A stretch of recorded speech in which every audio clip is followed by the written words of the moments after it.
Hello. Thank you so much for dropping by this video. I've titled it The Authentic Teachings of Christ. Now, I have to admit that's a very bold claim because I just read quickly looked at an article in the year 2010, as of the year 2010, there's over 30,000 different branches of Christianity.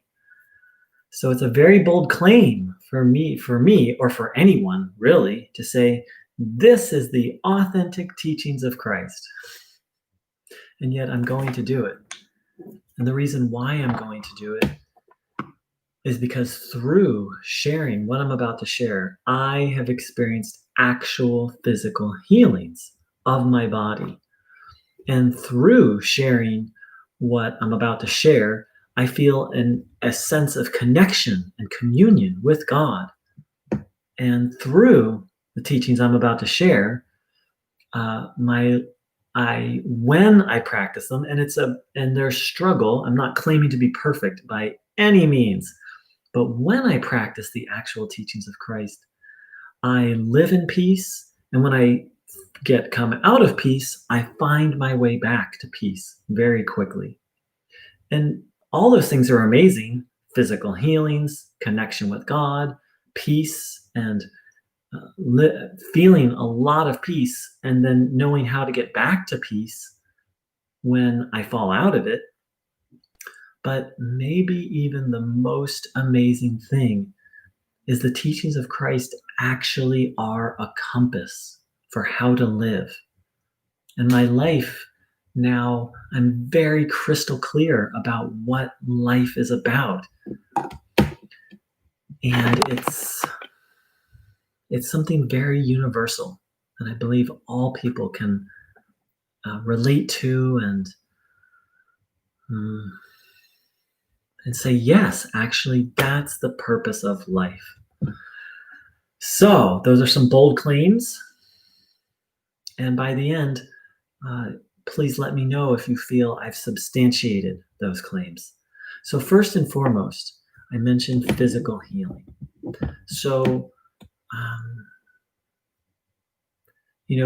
what we call miracles was actually a huge part, from the records we have, that was a huge part of Christ's ministry.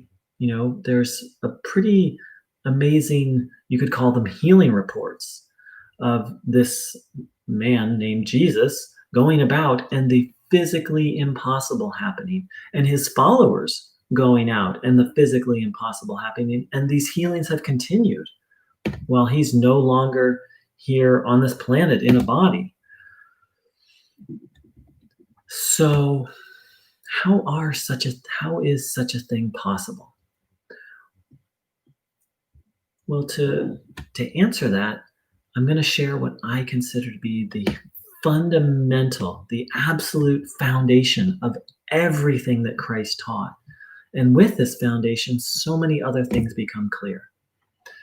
So, in essence, what I'm convinced Christ taught was relying on God.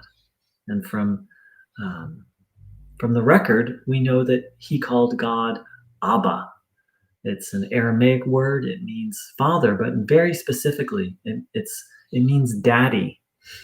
It has two meanings: daddy, like a little child calling out to its gigantic father, but it's also a term of respect that an older child would say, in sense of deference or in obedience to. And right there, just kind of in the actual word he used, I think kind of we have the essence right there, is this absolute reliance and need on this higher power, whatever you choose to call it, whether you call it Abba, God, Spirit, love, source, even if you're from another, consider yourself to be part of another religion. But this attitude of relating to it like a small child, and simultaneously with a sense of obedience. But let's take a look first at this sense of reliance. It's written that Christ said, "Of myself, I can do nothing." And it's written that he spoke of himself as a servant of God, meaning Abba, it, was in charge of his life, and he had completely um, given his life over to being in service to this force, to this reality, to this love, to this spirit. In essence, saying, "Hey, you're in charge. How can I serve thee?" It's written right before he was arrested that he said, "Not my will, thy will be done."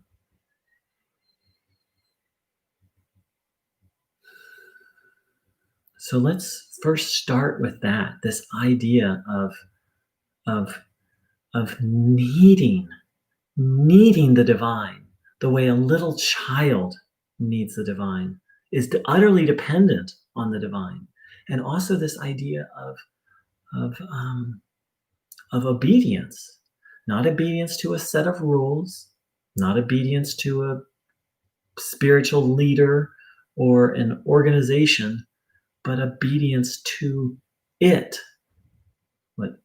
What Christ probably called Abba, but there have been thousands of different words to describe this supreme great reality that is the source of all things. So let's just spend a little time reflecting on that, reflecting on these ideas of hmm, reliance on and giving our life over to um, giving our life over to be in service and to, in essence, be guided by this great reality. So we'll just spend a few minutes in silence. You can reflect, pray, meditate, whatever feels natural to you.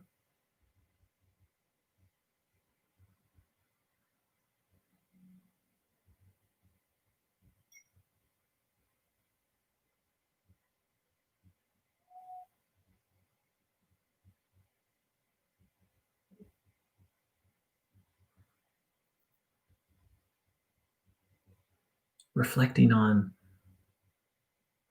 need. Is it possible we need this great reality, that we need the supreme in a similar way that we need air, that for our well being, we're dependent on it?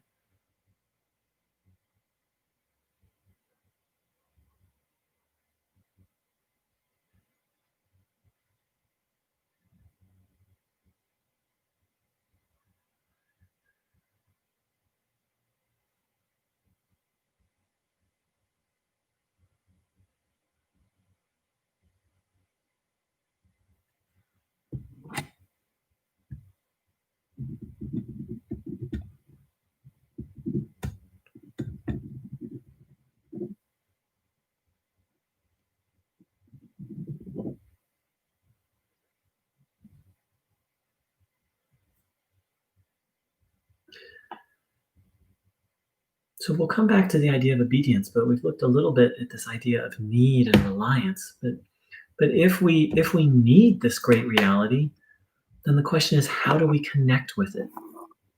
And I said that's one of the fruits of these teachings I've experienced. It's a deep, deep connection to the divine. Well, the greatest embodiment of Christ's life and Christ's teachings that I've ever heard of, a man named Bruno Gruning, taught a very simple way to receive what he called the divine energy. In fact, he called it the um, healing stream, or the divine stream, or the divine current, the healing wave, which is very reminiscent of the record we have of what Christ called this divine energy that, through translation, it's called in the Bible, it's written of as the waters of life, or the living waters. So Christ said not only that we could take this energy in, but he also said, well, at least according to record, I don't know what he said. All we have is this record. But according to the record, he said that not only could we take this energy in, but we could pass along this living waters to other people. But we don't have any record of how he taught, of how to receive it. Well, we're very lucky because it's actually quite simple. Please sit with your legs uncrossed, feet flat on the floor, hands on your legs, palms facing upwards, back in an upright, relaxed position, not leaning against your chair if possible, and close your eyes.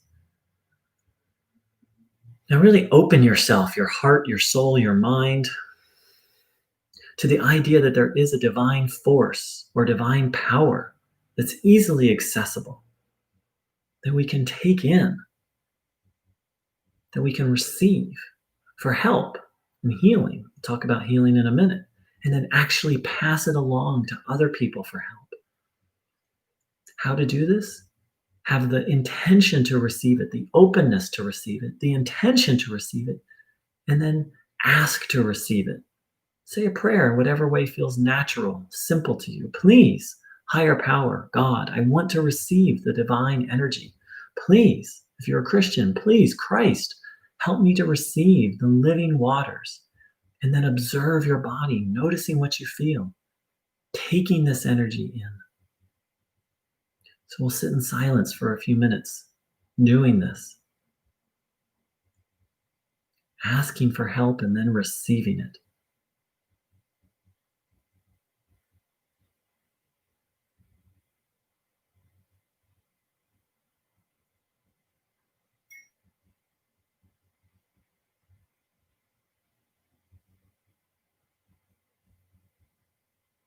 Noticing what you feel, opening to receive the divine energy.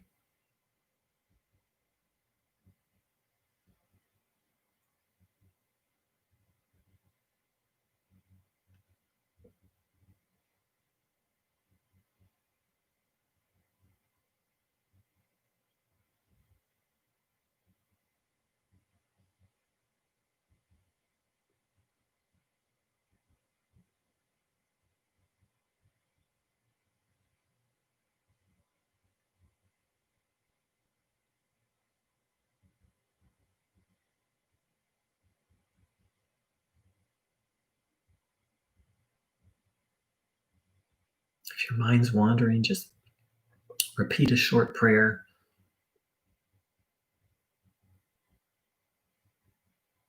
Just having the intention to take this energy in.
So I'm going to talk and maybe read a little more, and I invite you to just sit with your eyes closed and take in this energy.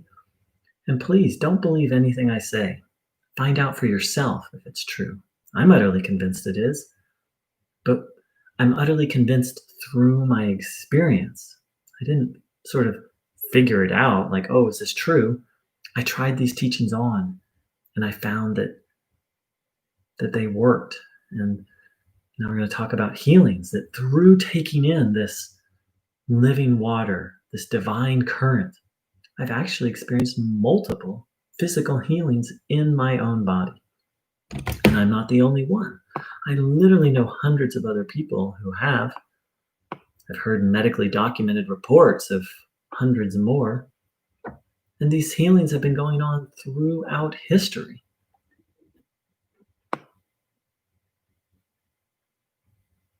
One of the most amazing healings I experienced was the first one that wasn't even something I was seeking healing for. I had a third degree burn on my thumb. That means the top layer of the skin is burnt off. I'd had it for about 3 years. The doctor said that the part of the skin that grows back had just been destroyed. That's the difference between, say, a first or second degree burn and a third degree burn. In essence, it's permanent. He said, you'll have it for the rest of your life. Well, I was sitting in a meeting just like this, practicing, taking in this divine energy, and my thumb started to itch. And I looked down and I was shocked because, you know, I'd had this bright red spot on my thumb for 3 years, and it was no longer bright red. It was actually light red. And over the next week, I watched it change colors, light red to dark pink, light pink, splotchy, and then the fingerprint grew back. Now think about that. I had such a deep burn on my thumb that the fingerprint had been burnt off and it grew back. That was a very small healing, but it was one of many. And it utterly convinced me. I mean, that's, beyond the laws of physics, chemistry, and biology, that there is a power greater than what we think of as the laws of nature. There's something even more fundamental. At that point, I knew that there was a higher power. Again, whether you call it God, spirit, Abba, love, source, consciousness, upon which all these other laws rest. And through this simple practice of taking in this healing stream, this waters of life, I feel such a profound connection to this great reality. And actually, it takes me to a great place of peace. But what to do when I don't feel peace? What are the teachings of Christ so this practice of just taking this energy in, and it leads me to a very special feeling, but I certainly don't feel it all day long, and I'm no saint. And things happen in life, and some moments there's anxiety, some moments resentment, some moments bad feelings. How do the teachings of Christ then help me return back to those good feelings? Well, it's not so complicated. Christ exhorted people not to judge others. Now that's, we all know that it doesn't help to judge, and we all know in our experience that it feels yucky to judge someone. But how do we find freedom from judgment? Well, what I've discovered is that, first of all, what needs to happen is we just need to give away those negative thoughts and negative feelings. And then to recognize that anyone who's harming another person is actually spiritually sick. They're literally under the influence of a negative force, a negative power, which we'll talk about in a moment. And that, we all have those moments of doing things that are harmful to ourselves or others. And then afterwards we go, oh my God, what was I thinking? And that's it. Whenever we or anyone does something negative, we're under the influence of a very subtle yet very powerful force, which actually Christ spoke about. He called it the devil. He used other words, the liar, the deceiver. There's many different words in the Bible that describe this negative force. Now, in the 21st century, many people think the idea of a devil is ridiculous, or it's just a symbol or a metaphor. However, all one needs to do is observe one's thoughts, feelings, and actions to realize, and let me put it this way, is to strive for a goal, to strive to break a habit, to strive towards something good. And every single person can notice that some kind of resistance will start to come their way. Negative thoughts will come, negative feelings will come. Outside events will happen that will seek to kind of block this positive change. Or the positive change happens and then another problem springs up. So, well, people might not be comfortable calling it the devil. all we need to do is really reflect on our own experience, and we'll see that there's something, whatever you want to call it, that whenever we try to do good, sabotages our efforts. The most classical example of this is dieting, but it goes for anything. Or said another way, here's my challenge to you: be at peace all day long, um, don't have any negative thoughts, and go around and do and help people. Just do that all day long.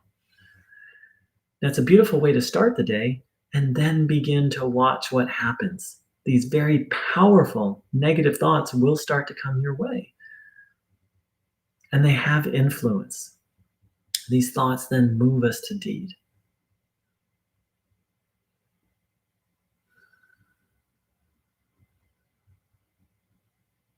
So let's reflect on all this. That, and we may not know exactly what, all we have is the written record. We may not know exactly what Christ meant by evil or the devil or so forth and so on. But he was very adamant that there was a force or a power that did not have our best interest at heart and was working against us and was quite prevalent in the world. In fact, according to the record, it was working against him.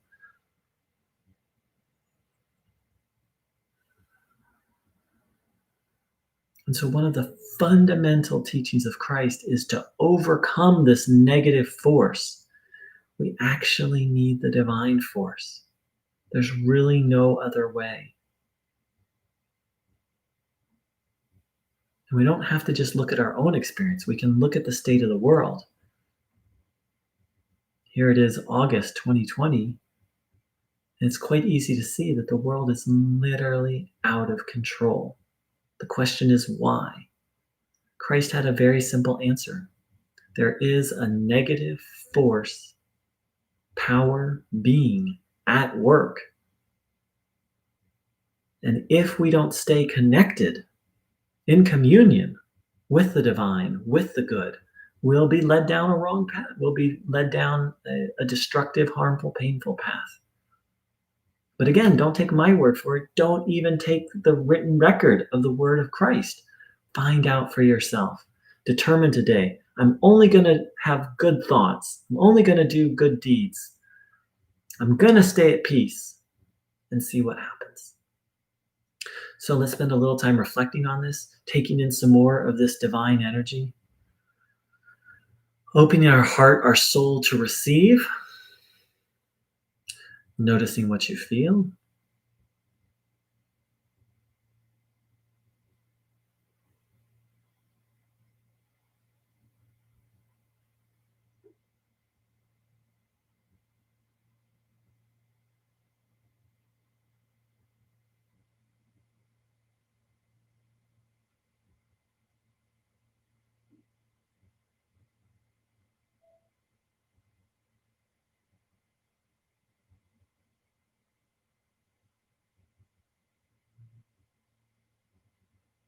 Receiving, taking in this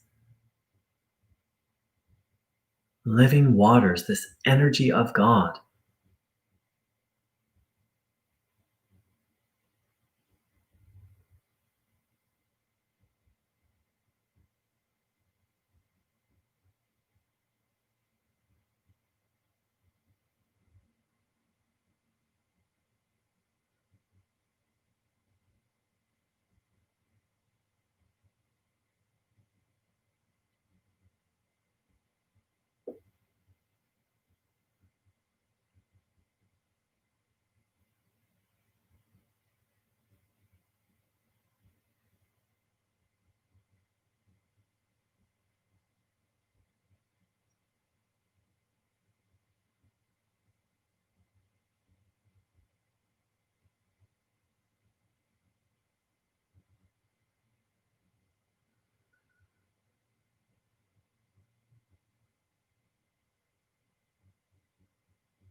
So I spoke about how to overcome resentment and anger, and that's to understand that someone is, if they're behaving poorly, they're under the influence of this negative force, and to ask for this anger and resentment to be removed. And I'm giving a very, this is a short talk. I'm just giving some of the basics. But what about fear? One of the most, right next to resentment, the greatest plagues of being a human is to be in fear. Well, of course, Christ addressed this over and over through absolutely putting our faith in this divine power.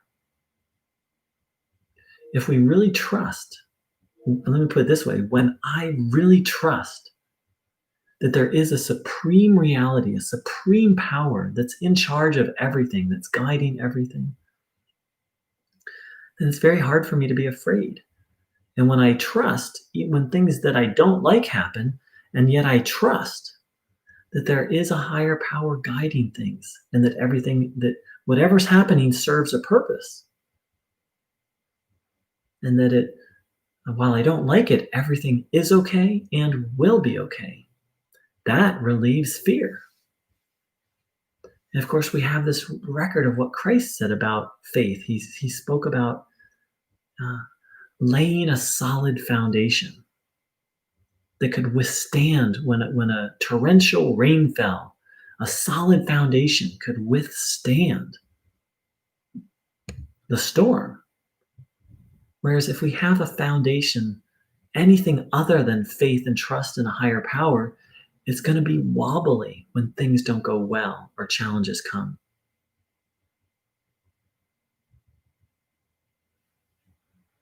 And so, very closely connected to that is, I said, I'm very clear on what the purpose of life is for me, and what actually the purpose that Christ taught. And that's to free myself from that negative force, stay connected to the divine force, and then go out and serve and help, guided by the divine, the supreme, by Abba, by that which gave me life.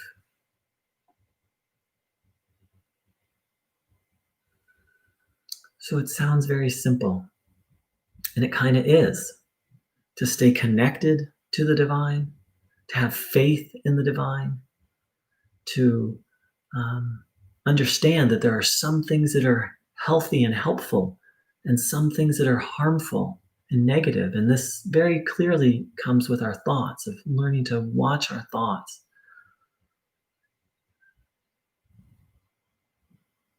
And then going out and being helpful, going out and doing good, going out and serving all of creation while being filled with this divine life energy. It's kind of like charging ourselves up, then going out and as they say, fighting the good fight, going out and helping others. So, we have record of Christ teaching on a lot of different subjects, saying a lot of things. And I studied that for years, but none of it made any sense to me until I had these fundamentals. With these fundamentals of the need for the divine, of taking in the divine energy,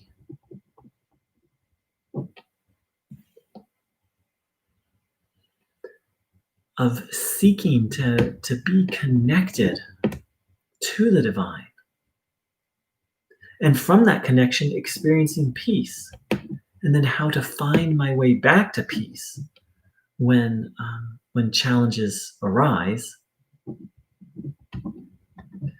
and within that, understanding what's really going on in life, that there is, you could say, two forces at work, and while one of them is supreme, the divine, this other second force is very powerful, and we need to be very mindful of it, and to really, with all, as written, that he said, and seek this good force with all of our heart, mind, and soul to ultimately align ourselves with this force, to stay connected to it, to have faith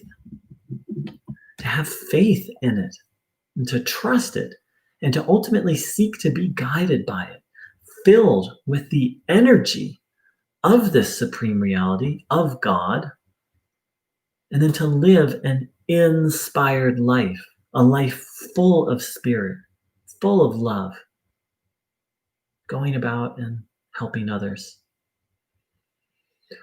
So, with these core ideas, and to really look at the difference between a religion and a way of life, because of course the teachings of Christ have been turned into an institution.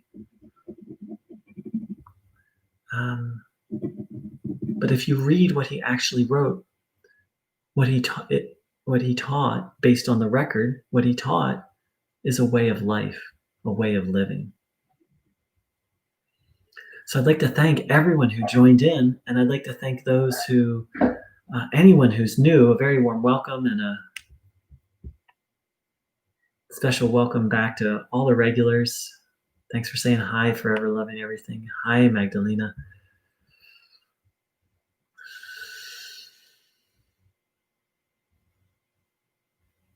So I don't claim to know it all by any means. But these key ideas really unlocked the teachings of Christ for me. And I think it can ultimately be summed up. We can finish where we started, having this attitude of Abba, two meanings. Daddy, meaning source. I'm utterly reliant on you. I need you for protection, sustenance, nurturance, and Father, in terms of this sense of seeking to be obedient to this. The word obedient sounds so heavy, but really just obedient to love, obedient to health and happiness and goodness. And so the ultimate test of a teaching is not, people spend so much time, becoming scholars. The ultimate test of a teaching is the fruits it bears. And that's why I'm convinced what I have just shared is the actual teachings of Christ, because of the fruit it's borne in me and in who knows how many countless others throughout history. Thank you so much for joining in. And I hope that all of this bears the same fruit for you. I'm utterly convinced it will if you practice it and live it. Take care. Much love.